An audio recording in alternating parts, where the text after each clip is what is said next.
안녕하세요. 캔들피그와 김하백의 나불대화 시간입니다. 예전에 좀 오래된 조사 결과였던 것 같은데요. 일반인들을 상대로 돈에 구애받지 않고 행복하기 위해서 재산이 얼마가 있으면 될까 설문조사를 한 적이 있습니다. 정확한 금액은 기억이 나지 않는데 평균을 내보니까 일반인들은 대략 36억의 재산이 있으면 돈에 구애받지 않고 살 수 있다고 그렇게 생각하는 걸로 나타났는데요. 흔히 우리는 돈에 구애받지 않고 사는 사람들을 부자라고 하죠. 최근에 부자들과 관련된 보고서가 나왔는데요. 오늘 그 내용을 한번 살펴보도록 하겠습니다. 반갑습니다, 김하백님. 네, 안녕하세요. 캔들피그님, 시작하기 전에 제가 질문 하나 드려볼게요. 부담스럽게 시작부터 질문입니까? 어려운 거 아니에요. 뭡니까? 평균적인 일반인이 생각할 때 부자는 얼마를 가지고 있어야 부자라고 할 수 있을까요? 일단 여기서 중요한 건 부동산은 빼고요. 이거 앞에서 말했던 거하고는 조금 차이가 있네요. 부동산은 빼고. 네네. 진짜 모두가 알고 있는 그런 유명한 수천억 조 단위 돈 가진 그런 부자들 말고요. 그래도 최소 이 정도 재산은 있어야 부자지 않은 그런 생각이 들 만한 수준의 부자를 말하는 거예요. 저도 그 정도 넘사벽 부자는 별개로 보고 있습니다. 네. 아무튼 일반인이 생각할 때 부동산은 빼고 예적금이나 증권 등 금융자산만을 기준으로 일반인들이 생각할 때 얼마를 가지고 있으면 우리가 흔히 생각하는 그런 부자라고 생각할 수 있을까요? 그냥 떠오르는 대로 이야기하면 그래도 금융자산만 한 50억 정도 되어야 부자라고 할 만하지 않을까요? 거기에 자기가 살고 있는 집이랑 부동산 투자 아예 안 하지는 않을 테니까 투자하고 있는 부동산 몇 개 합치면 대략 100억 이상은 그냥 넘어갈 텐데 대충 재산 100억 이상 정도 되면 부자라고 하는데 아니라 말할 사람 없을 것 같은데요? 네. 보통 사람마다 차이는 있겠지만 캔들피그님이 말씀하신 그 수준 전후로 금융자산을 가지면 되게 부자라고 하는 경우가 많기는 한데요. 최근에 KB금융지주에서 발표한 한국 부자 보고서라는 게 있는데 이번에 발표된 여기 보고서에서 말하는 부자는 주식과 채권, 예적금 같은 그런 금융자산을 적어도 10억 이상 보유한 사람을 부자라고 정하고 조사한 내용이 있습니다. 금융자산 10억 이상을 가진 사람을 부자로 설정했다고요? 네. 주식, 채권이나 예금 같은 그런 자산을 10억 이상 가진 사람을요. 10억이면 좀 부자라고 하기엔 적은 거 아닙니까? 그렇죠. 아마 지금 듣는 분들도 캔들피그님이랑 비슷한 생각을 가지실 것 같은데요. 부자라는 게 절대적인 기준이 있는 것도 아니고 상대적인 건데 지금부터 내용을 들어보시면 일정 부분 이해가 갈 거예요. 오늘은 여기 보고서에서 알려주는 한국 부자들의 특징에 대해서 소개해보는 시간을 가져볼 건데요. 대략 부자들의 수는 어느 정도 되고 최근에 이 부자들의 투자 성적은 어떤지 또 지금 뭘 걱정하고 있고 어떤 투자 행위를 하고 있는지 등등 해서 몇 가지 내용을 공유해보는 시간을 가져보도록 할게요. 좀 호기심이 생기네요. 네. 먼저 앞에서도 얘기한 것처럼 부동산을 제외한 금융자산 10억 이상을 가진 사람들을 부자라고 한다고 했는데요. 이런 부자들이 한국에서 대략 어느 정도 될 것 같습니까? 그러니까 부동산을 제외하고 주식, 예금 같은 그런 금융자산 10억 이상 가진 사람이 어느 정도 될 것 같냐 이 말이죠. 네. 우리나라 전체 인구에서 대략 몇 프로 정도 될 것 같습니까? 물어보는 거 보니까 생각보다 적은 것 같은데 한 5%? 한 번 더 기회 줄게요. 3%? 한 번 더요. 1%? 마지막으로 다시 한 번 더요. 아니 금융자산 10억 이상 가진 사람이 1%도 안 된단 말입니까? 전체 국민에서요. 그러니까 한 번 더 불러보세요. 0.5%? 0.82%입니다. 생각보다 훨씬 적네요. 그럼 금융자산만 10억 이상 가지고 있으면 부자라 해도 되긴 하겠네요. 그렇죠. 1% 안에 드니까요. 보고서에서는 2021년 말 기준으로 42만 4천 명인데 이마저도 2020년과 대비해서 보면 부자가 3만 명이 늘어서 0.82%가 된 건데요. 사실 우리 예상보다도 현금 가진 부자가 되게 적다는 느낌이 들죠. 그러니까요. 대부분이 다 부동산 자산이고 빚 빼고 현금 가진 부자는 생각보다 적다고 볼 수도 있는 거네요. 네, 그렇게 볼 수 있는 겁니다. 한국은행이 발표한 우리나라 가계가 보유한 총 금융자산이 4,900조 정도 되는데요. 이 총 금융자산에서 58.5%를 이 0.82%의 부자들이 가지고 있고요. 한국 부자의 70% 이상은 수도권에 집중돼 있다고 합니다. 아니 제가 잘못 들은 것 같아서 다시 한번 질문을 해볼게요. 금융자산 10억 이상 가지고 있으면 부자라면서요. 네, 그렇게 얘기했어요. 그 비율이 0.82%고 맞아요. 근데 금방 한 말은 우리나라 가계가 총 보유한 금융자산이 4,900조고 그리고 이 총 금융자산에서 60%에 해당하는 2,800조를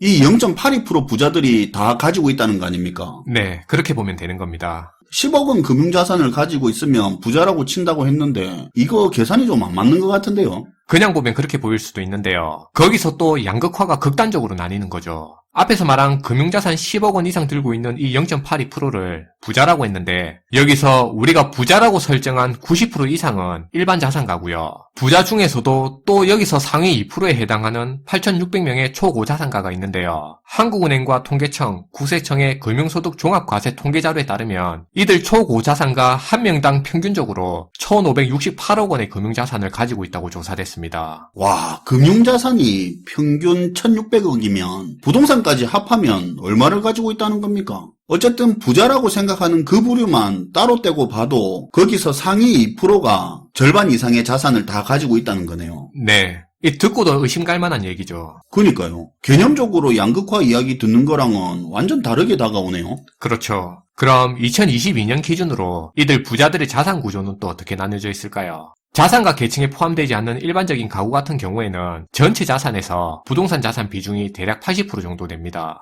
그 정도 될 것 같네요. 네. 근데 한국 부자는 총 자산 중에 부동산 자산 비중이 50% 정도 되고요. 주식, 채권, 예금 같은 이런 금융자산 비중이 40%고 나머지는 기타 자산이라고 보면 될 것 같은데요. 그러니까 부자들이 일반 서민 가구에 비해 현금화시킬 수 있는 금융성 자산 비중을 엄청 높게 유지하고 있는 거죠. 사실 2020년에 코로나가 터지면서 낮은 금리와 정부의 재정 투입에 따른 유동성 증가로 부동산 가격이 급등하면서 2021년까지는 부자들의 부동산 자산 비중 역시도 같이 증가하는 흐름을 보였었는데요. 근데 올해 2022년에 들어서는 부동산 시장이 꺾이면서 현재는 부동산 자산 비중이 감소하는 모습을 보이고 있다고 합니다. 부자들도 부동산 가치 하락 영향을 받는 건 어쩔 수 없네요. 주식은요? 지난 1년간 보면 주식시장 흐름이 되게 안 좋았었잖아요. 한국 부자들 역시도 지난 1년 동안은 전반적으로 투자 성과가 되게 나빴다고 알려지고 있는데요. 특히 주식과 펀드 투자에 있어서 손실을 되게 많이 입었다고 합니다. 그러니까 정리해보면 코로나 이후로 부동산에서 수익을 봤었는데 올해 1년 동안에는 금융투자로 인해서 손실을 보고 있다는 얘기인 거죠. 그리고 이런 부분도 궁금할 수 있을 것 같은데요. 지금 부자들이 가장 걱정하고 있는 부분은 뭘까요?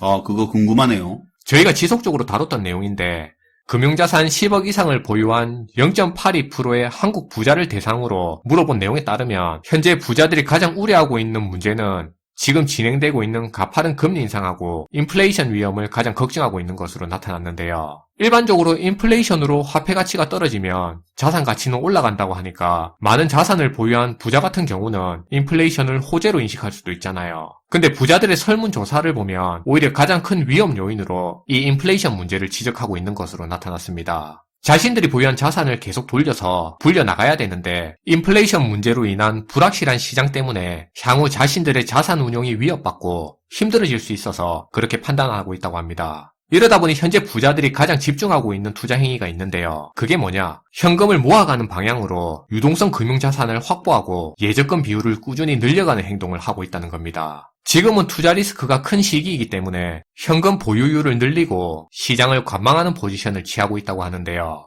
일부 부자들은 대출 상환을 통해서 공격적으로 빚을 줄여나가는 모습도 현재 나타나고 있는 걸로 조사됐습니다. 사실 지금이 기회다, 저가 매수 적기다 하는 소리야 방송에서 대중들을 상대로 하는 소리지 실제로 스마트 머니들은 정리를 하고 있죠. 네, 맞아요. 반면에 현재 부자들이 절대 하지 않는 투자도 있는데요. 바로 코인 투자입니다. 부자에 해당하는 0.82% 사람들이 코인 투자 안 한다 이거네요. 네, 현재 한국 부자의 7, 8% 정도만 하고 있고요. 나머지 90% 이상의 부자들은 코인에 투자하지 않고 있는 상태고 앞으로 투자할 생각도 크게 없다고 응답했습니다. 이렇게 코인 투자를 꺼리는 이유는 제일 첫 번째가 못 믿겠다는 거죠. 그리고 가격 변동폭이 너무 크다 보니까 자산 보존 능력이 없다고 판단했기 때문인데요. 그리고 현재 코인 투자하는 사람들한테는 이게 되게 거슬리는 표현이 될 수도 있는데 부자의 30% 정도는 진짜 돈을 가지고 가짜 돈을 왜 사냐고 코인이 전혀 내재 가치가 없다고 생각돼서 투자하지 않는다고 대답했어요. 자산가들이 코인 투자에 소극적인 건 다른 통계에서도 흔히 나타나죠. 평균적으로 코인은 소득과 자산 보유 수준이 낮은 계층, 연령대로는 20, 30대가 비중이 크다고 통계적으로 이미 많이 알려져 있고요. 맞아요. 앞에서 지금 부자들은 현금을 모아가고 있고 이 중 일부는 빚을 갚는 데 집중하고 있다고 얘기했잖아요. 그럼 한국 부자들은 현재 이 부채에 대해서 어떤 인식을 가지고 있을까요? 한국 부자의 61.8%는 현재 부채에 대해서 이런 인식을 갖고 있습니다. 부채는 자산이 아니라는 응답을 하고 있습니다. 그럼 그냥 빚은 빚이다 생각하는 겁니까? 그렇죠. 부채도 자산이라는 상식이 널리 퍼져 있는 건 사실이지만 부자들의 반 이상은 실제로 그렇게 생각하지 않는다는 건데요. 그렇다고 부자들이 부채를 마냥 부정적으로 본다는 말은 아니고요. 자산이 증식되는 과정에서 생산 활동에 사용되는 부채는 자산으로 볼 수도 있지만 일반적인 인식에서의 부채는 언젠가는 갚아야 될 부담으로 여기기 때문에 빚은 그냥 빚이라고 생각한다는 겁니다. 오히려 부자들이 부채에 대해서 보수적인 경향이 더 강하네요. 네. 부자라고 해서 빚에 대해서 관대할 거라고 생각하는 경우가 은근 많은 것 같은데요. 일반적인 상식하고는 좀 다르죠. 오늘은 금융자산 10억 이상을 보유한 한국 부자들의 생각이나 상황에 대해서 한번 얘기해 봤는데요. 오늘 주제를 재미삼아 다룬 건 맞지만 여기서 우리가 생각해야 될 건 부자라고 해서 현금이 많을 줄 알았는데 사실 우리 생각보단 현찰이 별로 없다는 사실입니다. 이 말의 의미는 위기가 생기면 부자라고 해서 그 충격을 다 피해갈 수 있는 그런 상황은 아니라는 말인데요. 부자 중에서도 상위 2%에 속하는 초고자산가들 같은 경우가 아니라면 모두 다 위험에 노출될 수 있는 사람들인 건 다 마찬가지인 것 같습니다. 그리고 앞에서도 살펴본 것처럼 부자들에 비해 부동산 자산 비중이 극도로 높은 일반 가구 같은 경우는 위기가 닥친다고 해서 그 위기가 기회로 작용하기는 힘들다는 거예요. 상대적으로 현금 보유량이 많고 금융자산 비중이 높은 그런 부자들한테는 위기가 기회로 작용할 수도 있겠지만 우리 일반인들한테는 위기는 기회가 아니라 단순히 위기일 뿐입니다. 위기를 대비해 현금 몇천만 원을 준비한다고 해서 그 돈을 위기 때 자산을 저가에 매입할 수 있는 그런 상황도 아니고 당장 그 위기를 버티기 위해서 절실한 용도로 사용될 가능성이 더 높기 때문에 위기는 기회가 아니고 위기는 위기고 위기는 버티는 거라는 인식이 정말 더 중요할 것 같습니다. 네, 오늘도 잘 들었습니다, 김하백님. 네, 감사합니다. 오늘 내용 들어보면 그런 생각이 드네요. 빚은 빚일 뿐이다. 지금은 투자가 아니라 현금을 확보할 때다. 이런 거 누군가 그런 소리 하면 이런 말 듣는 경우가 많을 건데요. 그런 사고방식이면 절대 투자로 돈 못 번다. 위기를 기회로 생각해야지. 아니면 평생 그렇게 산다 소리 듣는데 실제로는 부자들이 그런 사고방식을 가지고 있네요. 자산이 많을수록 돈은 버는 거라는 생각보다 돈은 지키는 거라는 그런 사고방식이 강하다는 걸 예전에 책에서 본 적이 있는 것 같은데요. 오늘 내용이 그런 부분이 드러나는 내용이었던 것 같습니다. 시청해주셔서 감사하고요. 지금까지 나불대화 시간이었습니다.